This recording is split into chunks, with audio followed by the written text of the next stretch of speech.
به نام خدا. سلام، عرض ادب و ارادت و احترام خدمت هموطنان عزیز. عصر جمعتون بخیر باشه. دیدار حساس از هفته 19 رقابت‌های لیگ برتر فوتبال باشگاه کشور رو داشته باشید.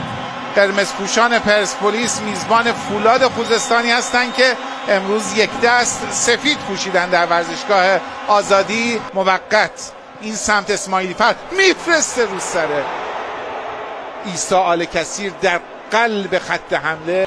وحید حیدریه بازیکن اسبق پرسپولیس میفرسته توپ رو، یه سایش با سر، موقعیت هست برای فرصت برای فولاد و توی دروازه ناباورانه این توپ درون دروازه جای گرفت. یک بار دیگه ببینیم اینجا توپ رو فرستادند. موسی کلیبالی بود، خودش هم باورش نمیشه این توپ تبدیل به گل شد. مدافع میانی پیشتاخته فولاد عبدالکریم حسن، حالا سروش رفی میبره به سمت چپ برای اورونوف، میفرستن توی محوطه جریمه. تندوتیز و کورنر برای پرسپولیس. پشت سر گذاشتن دو تا بازیکن رو داره، پاس رو به جلوی او، فرصت برای پرسپولیس. چه توپی گل نشد. نتونستن ارتباط رو قطع کنن. فرصت هست برای آلیشاه. خود آلیشاه حرکت میکنه، یک و دو رو میده و دورم میگیره، ضربه رو هم میزنه، دفع ناقص کنت و یک کورنر دیگه برای پرسپولیس. میفرسته تو با این سر روی خط دروازه، قبل از دروازه‌بان توپ رو برمیگردونن. حالا ترابی، اسماعیلی فر روون دارن کار میکنن، توپ رو میفرسته کنت. حالا خودش از اون سمت یه حرکت رو انجام داده، پرتعدادن قرمزپوشان پرسپولیس. این ضربه او اصلا جالب نبود، نه حالت شوت رو داشت نه پاس رو. محمد انصاری بود و خیلی در تیم پرسپولیس به کار نیومد. وحید حیدریه، فرصت هست برای زدن ضربه. ترابی همه رو جا گذاشت، ضربه هم زد. حالا پشت مدافع یک کد انجام شده، یک ضربه و توی دروازه اورونوف پاش به گلزنی هم باز میشه. یک کار تکنیکی عالی، سریع، یک و دوی خوب. ترابی توپو فرستاد، خود اورونوف یک و داد به ترابی، دو رو گرفت، درک متقابل عالی تو قلب خط دفاعی. به این سادگی و زیبایی انصافاً گل قشنگی رو به ثمر رسوندند. پرسپولیس یک، فولاد یک. استون اورونوف به نظر مثل خوب موقعی هم گل مساوی رو زد. اگه میخواد فشار رو ادامه بده اسماعیلی فر، یه موقعیت میزنن و کنت سعی کرد نذاره به کورنر بره اما نشد. میفرستن روی دروازه، آکروباتیک نتونست بزنه، کاشت اینجا توپ رو و قبلش پرچم کمک داور به آلا رفته. این توپ قرار میگیره، توپ رو میفرستن بلند به روی دروازه، این بار سر مدافعین، در اون شلوغی و توی دروازه. بله، حالا باید خوشحال باشه. ببینیم توپ رو فرستادن در اون شلوغی، سر اول رو که زدن. بله، اصلا به همراه توپ توی دروازه رفت. یه بار دیگه ببینید،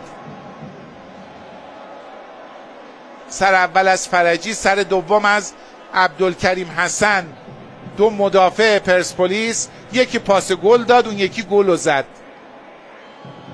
بازیکنان فولاد در به ثمر رسیدن این گلا داشتن. گل اول رو ببینیم حالا چی کار میکنن. فرصت برای پرسپولیس در اون شلوغی، کنت تک به تک رو گرفت. خداوندگویی که از مثل رفسنجان خریدنش. یه بار دیگه فرصت هست اینجا، قبل سوره داور به صدا در اومده بود و جالبه که عبدالکریم حسن خیلی با اصرار دوست داشت که به شادیش ادامه بده. خب از اون شرایطی بود که اگر VAR داشت یه تجدید نظری توش ممکن بود بشه. یه فرصت برای دریبل عالی، فرصت، یه موقعیت، حال کسی میزنه ضربه رو و توی دروازه. پرسپولیس 2 فولاد 2. رسول فروغی عزیز هم از داوران پیشکسوت ناظر داوری مسابقه هست. ببینیم توپ رو فرستادن تقریبا روی نقطه کرنر، ضربه رو هم زدن، توپ هم تبدیل به گل شد، مشکلی هم نداره.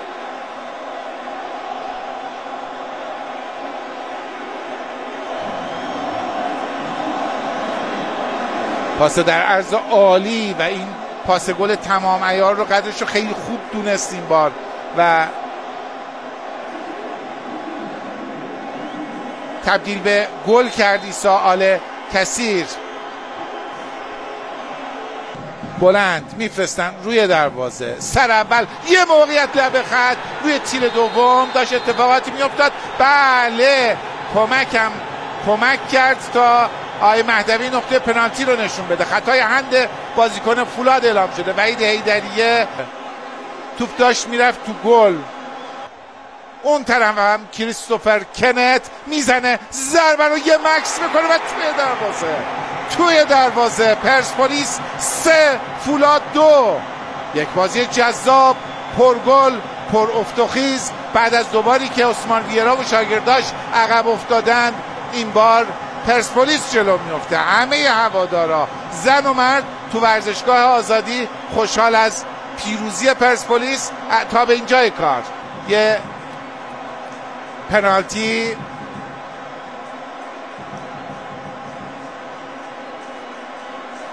این مکس باعث نشد که کنت در واقع جا بخوره و گول بخوره، اما یه گل، یک شوت در چارچوب از حسین کنعانی زادگان و پیشتاز این مسابقه باشه. حالا سروش رفیعی مستقیم به سمت چارچوب، ترابی میبرن به سمت راست زمین.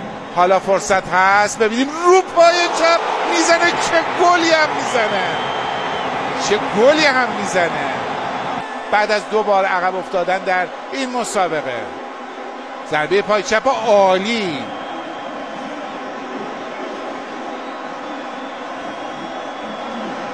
در واقع تو 2 گلی که در نیمه اول پرسپولیس به اون شکل خاص دریافت کرد باعث شد که شاید پیروزیش در این مسابقه دلچسب‌تر بشه. پرسپولیسی همچنان صاحب توپ، آل کثیر میزنه ضربه رو، اما درست جایی که کریستوفر کنت ایستاده. انشاءالله حالا اگه اتفاقی نیفته ببینیم با این توپ چه کار میکنن. گل 5 آیا در راهه یا نه؟ میزنه و کنت میگیره. این موقعیت تک به تک رو گرفت. یه تحول بزرگ هم حضور یک بانوی داور ما در اتاق وی آر هست. یک حرکت برگشت و ضربه دیگه. فرشاد فرجی میزنه توپ رو و کرنر برای پرسپولیس. در واقع بازی رو پرسپولیس 4-2 به سود خودش به پایان برد.